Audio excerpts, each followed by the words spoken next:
Let's thankful mga kaigsuonan nga naa kita, nakabisita kita sa atong mga pinalangga nga higala. Si Sister Janjan kauban sa iya pinalangga sa mga bana o sa iya mga kabataan. And salamat sa sister nga diin gi-welcome nimo diri sa inyong panimalay kauban sa pinalanggang bana o mga kabataan. Ning kagabion murag shirt pagid ato kan sa medyo taas-taas na siya but actually gamay ra gyud ang ma-share nini kay maragad nalian ni atong kontag gabi ina ha so pero sige lang salamatan sa ang Ginoo og magayo ta sa iyang tabang nga diin masabtan na tanan.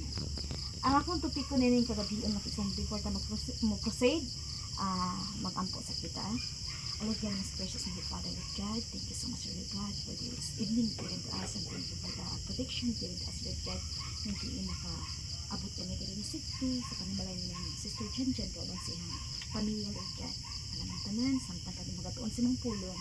We need your presence to lead us Lord God. And please Lord God, pasalo alam mo kami sa mga kalakasan, ang takos kami sa mga tubangan. Salamat at atubag sa pag-ampo, kay ang Salamat Kristo.